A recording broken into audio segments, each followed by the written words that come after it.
పత్రికా సమావేశం ముఖ్య ఎజెండా తెలంగాణ రాష్ట్ర బడ్జెట్, అదేవిధంగా ఎస్సీ వర్గీకరణ గురించి ఈరోజు ఈ కార్యక్రమం చేయడం జరిగింది.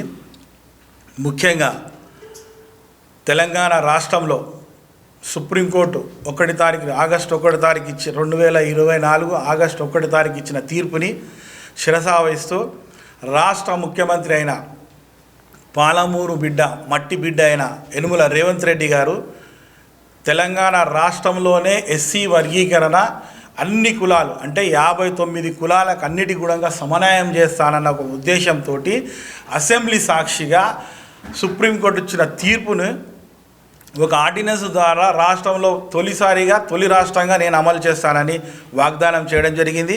ఆ వాగ్దానానికి అనుగుణంగానే తెలంగాణ రాష్ట్రంలో ఉప క్యాబినెట్ మంత్రివర్గాన్ని ఏర్పాటు చేయడం జరిగింది.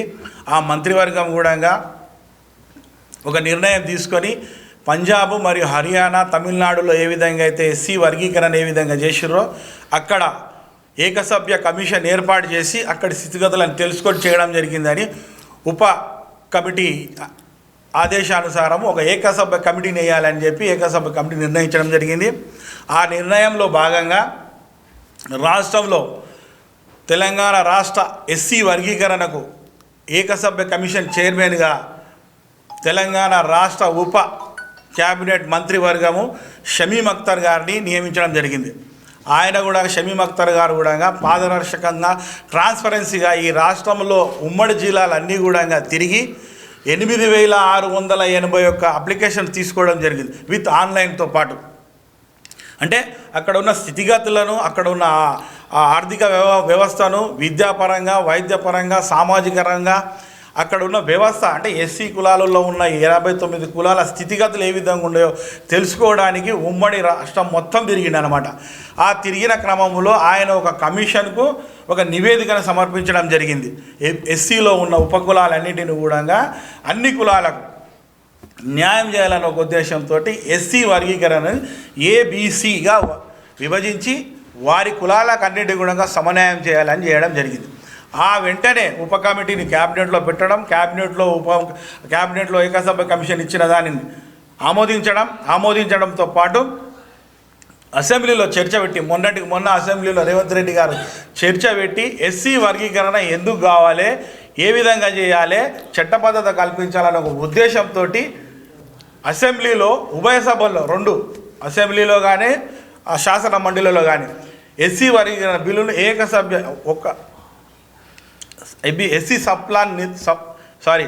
ఎస్సీ వర్గీకరణను ఉభయ సభలు ఏకగ్రీవంగా అంగీకరించడం జరిగింది. అంటే ఈ కార్యక్రమంలో ఎస్సీ వర్గీకరణ స్టార్ట్ అయినప్పటి నుంచి, సుప్రీంకోర్టు తీర్పు ఇచ్చినప్పటి నుంచి మొన్నటి వరకు కూడా ఎక్కడ కూడా ఆలస్యం చేయకుండా అన్ని వర్గాలకు, అన్ని కులాలకు సమన్వయం చేస్తున్నామని చెప్పి రేవంత్ రెడ్డి గారు అసెంబ్లీ సాక్షిగా చేసి బిల్లులను పాస్ చేసి గవర్నర్కి పంపించడం జరిగింది. బహుశా ఈ మంత్ ఎండింగ్ వరకు కూడా బిల్లు రావచ్చు అని చెప్పి మేము అందరం అనుకుంటున్నాము. సో ఈ వర్గీకరణలో ప్రత్యేకంగా యనుమల రేవంత్ రెడ్డి గారికి, ఉప ముఖ్యమంత్రి దామోదర్ రాజనరసింహ గారికి, మల్లు రవి గారికి, శ్రీధర్ బాబు గారికి, ఉత్తమ్ కుమార్ రెడ్డి గారికి, సీతక్క గారికి ప్రత్యేక ధన్యవాదాలు. మహబూబ్నగర్ ఎస్సీసీఎల్ డిపార్ట్మెంట్ తరఫున మేమందరం కూడా వర్గీకరణకు సహకరించిన ప్రతి ఒక్క క్యాబినెట్ మంత్రులందరికీ కూడా ధన్యవాదాలు తెలియజేస్తున్నాం. అదేవిధంగా ఎన్నో ఏళ్ల నుంచి పోరాటం చేస్తున్న మాదిగ ఉపకులాలు, ఎస్సీ వర్గాలలో ఉన్న అన్ని కులాలన్నీ కూడా 30 సంవత్సరాలకు పైబడి ఈ ఉద్యమాన్ని పాటించారు. ఈ ఉద్యమంలో చాలామంది అమరులు కూడా అయ్యారు. ఈ ఉద్యమం ఫలితాలన్నీ కూడా మా కాంగ్రెస్ పార్టీ తరఫున ఉద్యమంలో అమరులైన వారందరికీ కూడా ఈ విజయాన్ని మేము అంకితం చేస్తున్నామని చెప్పి ఈ సందర్భంగా తెలియజేస్తున్నాం. అదేవిధంగా అమరులైన వారికి అందరికీ కూడా రాష్ట్ర ప్రభుత్వం ప్రత్యేకంగా వారికి ఒక పరిహారంగా ఇవ్వాలని చెప్పి కూడా క్యాబినెట్లో నిర్ణయం చేయడం జరిగింది. వారికి అందరికీ కూడా మేమందరం కూడా ఆర్థిక సహాయము, ఇల్లు, ఉద్యోగాలు కూడా ఇప్పించే బాధ్యత రేవంత్ రెడ్డి గారు తీసుకుంటున్నారు. సో ఈ ప్రక్రియలో మొత్తంగా సుప్రీంకోర్టు ఈ రాష్ట్రంలో ఉన్న దళిత బడుగు బలహీన వర్గాలందరికీ కూడా ఈ ఎస్సీ సంక్షేమ పథకంలో భాగస్తులయ్యి అన్ని సంక్షేమ పథకాలు క్షేత్రస్థాయిలో అందించాలని ఒక సంకల్పంతో మా రేవంత్ రెడ్డి గారు, అదేవిధంగా దామోదర్ రాజనరసింహ గారు, బట్టి విక్రమార్క గారు, అదేవిధంగా ఎస్సీలలో ఉన్న ఎమ్మెల్యేలు, మినిస్టర్లు అందరూ కూడా ప్రత్యేకంగా ఆయనకు విన్నపించుకోవడం జరిగింది. ఆయన కూడా దానికి సానుకూలంగా స్పందించి 40,000 కోట్లను శాంక్షన్ చేయడం జరిగింది.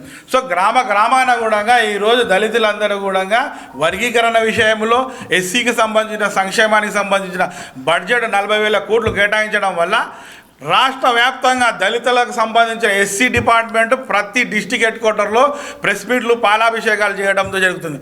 అంటే ఇక్కడ ఉన్న సామాజిక వర్గంలో ఉన్న దళితులందరికీ కూడా రాష్ట్ర ప్రభుత్వం, తెలంగాణ రాష్ట్ర తొలి ముఖ్యమంత్రి అయిన, కాంగ్రెస్ పార్టీ ముఖ్యమంత్రి అయిన యనుమల రేవంత్ రెడ్డి గారు, మన పాలమూరు మట్టిబిడ్డ అయిన రేవంత్ రెడ్డి గారి ఆధ్వర్యంలో ఎస్సీలందరూ కూడా సంక్షేమ పథకాలను అందించబోతుంటూ వారికి అందరినీ కూడా ఆర్థిక స్వలంబన కల్పించాలన్న ఒక ఉద్దేశంతో ఈరోజు బడ్జెట్లో అత్యధికంగా బడ్జెట్ని కేటాయించడం జరిగింది.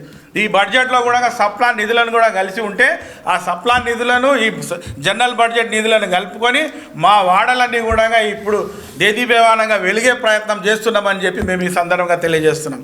అదేవిధంగా ఎస్సీకి సంబంధించిన సప్లాన్ నిధులు అన్నిటినీ కూడా ఎస్సీ కాలంలోనే బడ్జెట్ని కేటాయించి ఎస్సీ వాడల్లో ఉన్న మౌలిక సదుపాయాలన్నింటినీ కూడా మెరుగుపరచాలని అందరికీ ఆదేశాలు ఇవ్వడం జరిగింది. అదేవిధంగా ఫ్యూచర్లో కూడా ఎస్సీలకు సంబంధించిన కాంటాక్ట్స్ ఎవరైతే ఉంటారో వాళ్ళందరికీ కూడా ఎస్సీ వాడలో డెవలప్మెంట్కి సంబంధించిన కార్యక్రమాలన్నీ వాళ్ళే చేయాలనే ఒక ఉద్దేశంతో కూడా రేవంత్ రెడ్డి గారు ఉన్నారు. అది కూడా త్వరలోనే నెరవేరబోతుంది.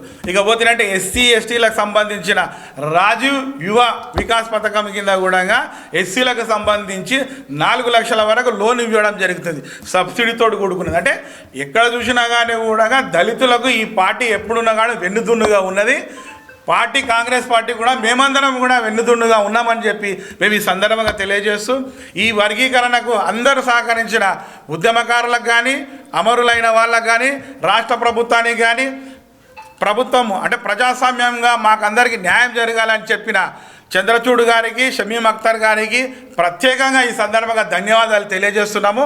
అదేవిధంగా రాష్ట్ర ప్రభుత్వంలో ఉన్న ప్రతి ఒక్క ఎమ్మెల్యేలు, అంటే మా ఎమ్మెల్యేలు ఎస్సీ వర్గీకరణ చేస్తున్నప్పుడు మాకు సంబంధించిన మహబూబ్నగర్కి సంబంధించిన 3 ఎమ్మెల్యేలు కూడా అక్కడ ఉండి ఈ చారిత్రాత్మకమైన తీర్పులో కూడా వారు పాల్పంచుకున్నందుకు మా జిల్లా అధ్యక్షులు దేవరకద్ర ఎమ్మెల్యే మధుసూదన్ రెడ్డి గారికి, అదేవిధంగా ఎన్ఎం శ్రీనివాసరెడ్డి గారికి, అదేవిధంగా అనిరుద్ రెడ్డి గారికి మేమందరం కూడా ప్రత్యేకంగా ధన్యవాదాలు తెలియజేస్తూ వారందరికీ కూడా మా దళిత ఎస్సీ డిపార్ట్మెంట్ తరఫున కూడా వాళ్ళందరికీ కూడా ప్రత్యేక ధన్యవాదాలు తెలియజేస్తున్నాం. ఎందుకంటే ఈ చారిత్రాత్మకమైన తీర్పులో వీరందరూ భాగస్వాములు అయి ఉండు ఎస్సీ వర్గీకరణ గురించి కూడా అసెంబ్లీలో వీరి అభిప్రాయాలను, అంటే వీళ్ళు గతంలో ఉన్నప్పుడు ఏ విధంగా అయితే దళితులు అణిచివేయబడిందో ఆ కార్యక్రమాలన్నింటినీ వారు అసెంబ్లీలో చర్చించి వారికి మెరుగైన పాలన, మెరుగైన సామాజికంగా ఇవ్వాలన్న ఒక ఉద్దేశంతో, ఆత్మగౌరవంతో ఆ దళితులందరికీ ఇవ్వాలన్న ఉద్దేశంతో అందరూ వారి అభిప్రాయాలను తెలియజేశారు.